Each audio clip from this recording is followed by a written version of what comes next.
You're one of the powers born of life? Oh, I'm sorry I didn't recognize you. I know you can take any shape, but somehow I'd always thought of you as being bigger. A quasar, or a meganova. The white hole made a feeling of rueful amusement. It's confusing being dead. Oh, brother, Kit said. Look, you're not... just not. We made a spell and we called you. I don't think you're dead. If you say so, the white hole said, polite but doubtful. You called me, though? Me personally? I don't think we've met before. No, we haven't, Nita said. But we were doing this spell, and we found something. But something found us, too, and we wouldn't have been able to get back here unless we called in some extra power. So we did, and it was you, I guess. You're not mad, are you? She asked timidly. The thought of what a live, intelligent white hole might be able to do if it got annoyed scared her badly. Mad? No. As I said, I was trying to get out of my own space to get the news to someone who could use it, and then all of a sudden there was a paranet with enough Loki to handle all the dimensions I carry, so I grabbed it. The white hole made another small circle, looking around him curiously. Maybe it did work. Are there advisories in this... What is this, anyway? Kit looked at Nita. Huh? This, the white hole said. All of this? He made another circle. Oh, a planet, Nita said. See, there's our star. She pointed, and the white hole rotated slightly to look.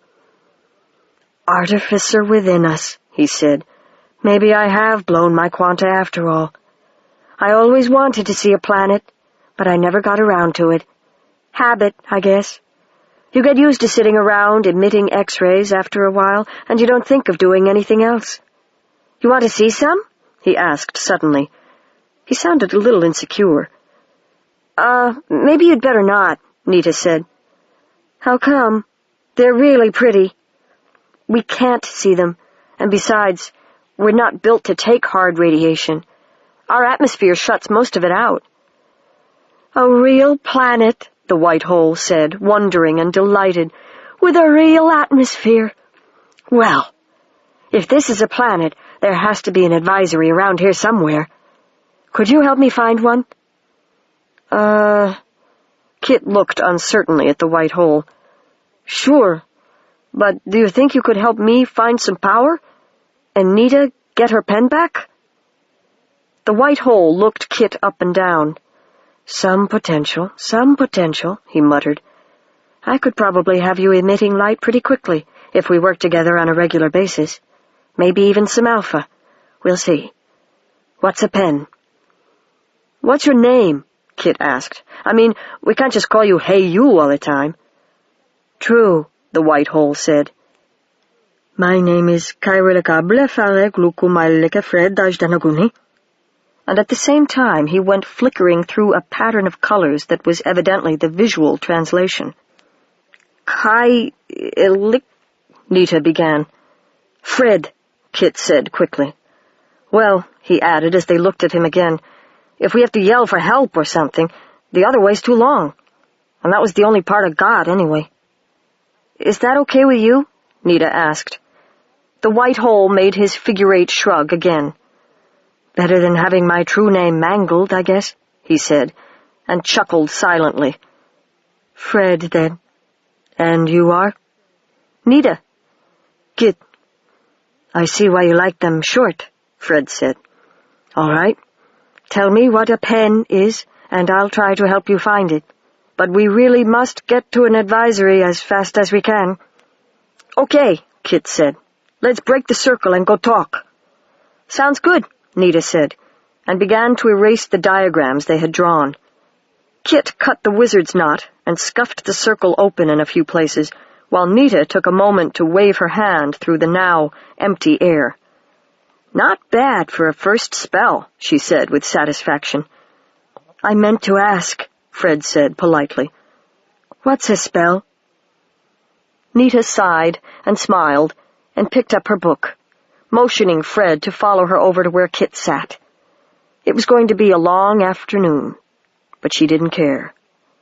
Magic was loose in the world. Research and development.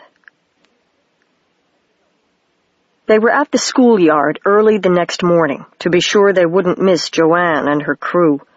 Nita and Kit sat on the curb by the front door to the school, staring across at the packed dirt and dull grass of the athletic field next to the building.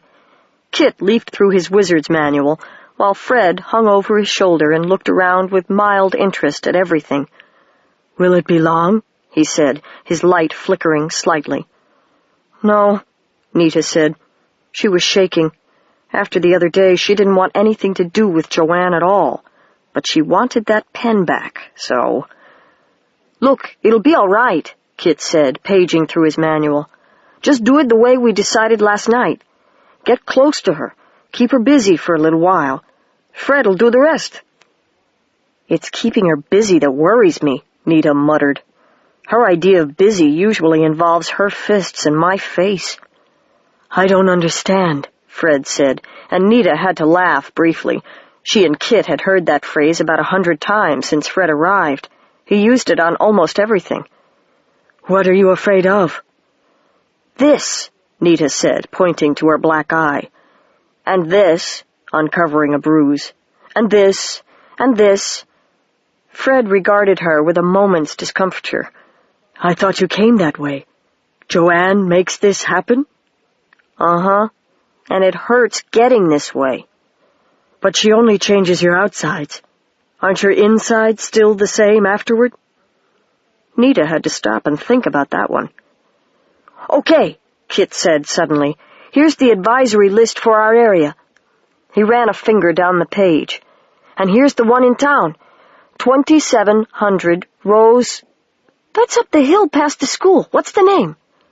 "Let's see.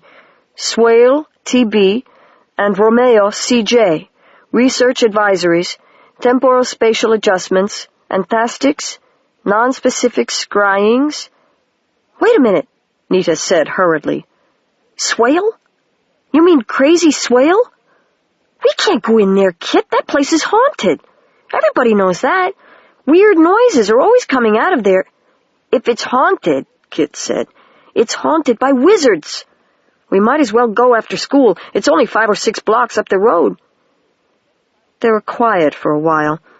It was about 20 minutes before the bell would ring for the doors to open, and a few early kids were gathering around the doors.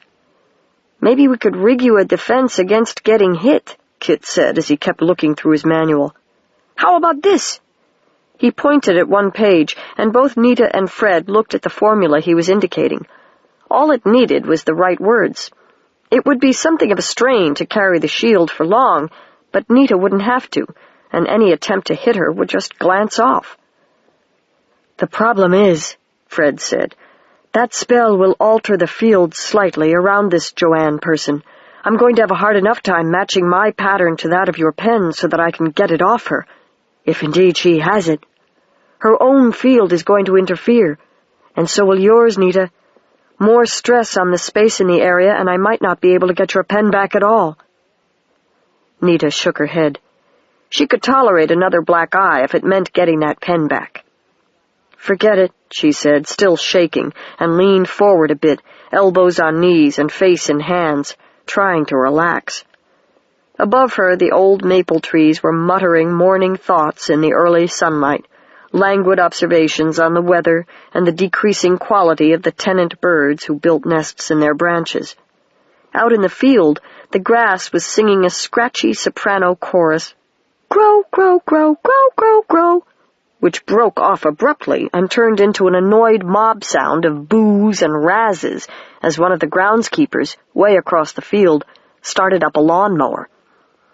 "I'm good with plants," Nita thought. "I guess I take after Dad. I wonder if I'll ever be able to hear people this way." Kit nudged her. "You're on," he said, and Nita looked up and saw Joanne walking into the schoolyard. Their eyes met. Joanne recognized her handiwork on Nita's face and smiled. Now or never, Nita thought, and got right up before she had a chance to chicken out and blow everything.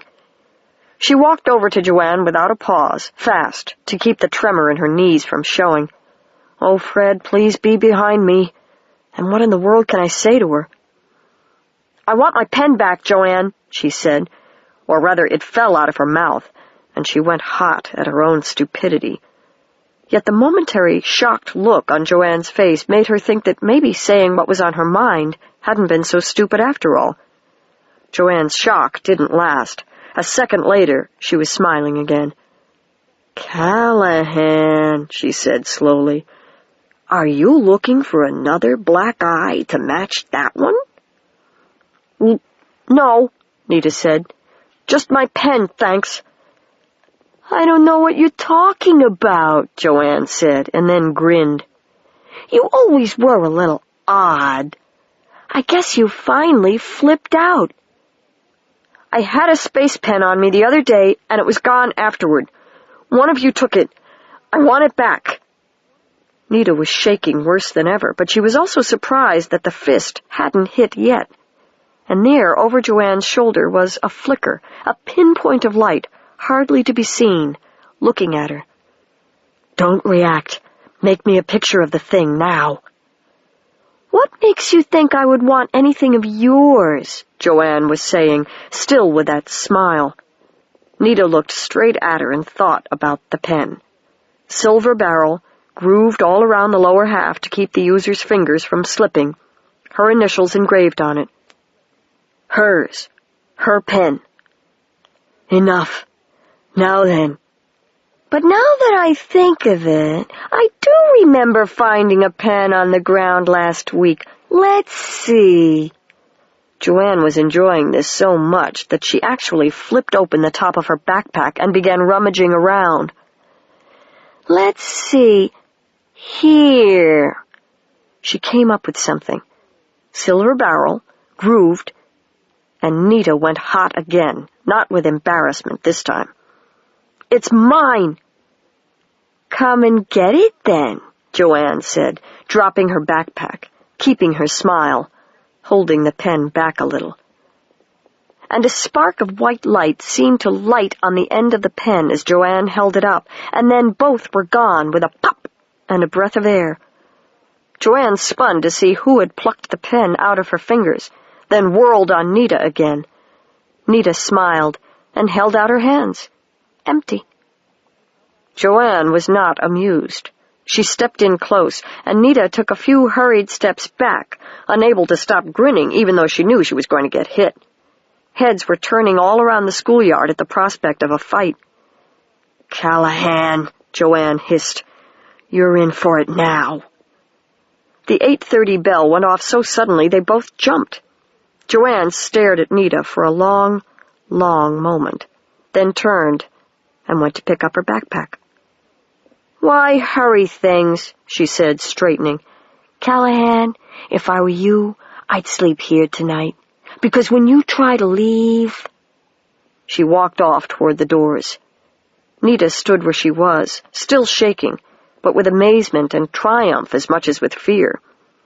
Kit came up beside her when Joanne was gone, and Fred appeared, a bright point between them. "You were great," Kit said. "I'm going to get killed tonight," Nita said, but she couldn't be terrified about it just yet. "Fred, have you got it?" The point of light was flickering, and there was something about the way it did so that made Nita wonder if something was wrong. "Yes," Fred said, the thought coming with a faint, queasy feeling to it. "And that's the problem." "Are you okay?" Kit asked. "Where'd it go?" "I swallowed it," Fred said, sounding genuinely miserable now. "But that was what you were going to do," Nita said, puzzled. "Catch it in your own energy field, you said. Make a little pocket and hold it there."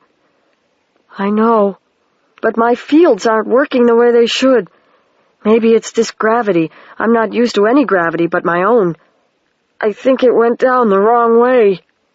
"Oh, brother," Kit said. "Well," Nita said, "at least Joanne hasn't got it. When we go to the advisories tonight, maybe they can help us get it out."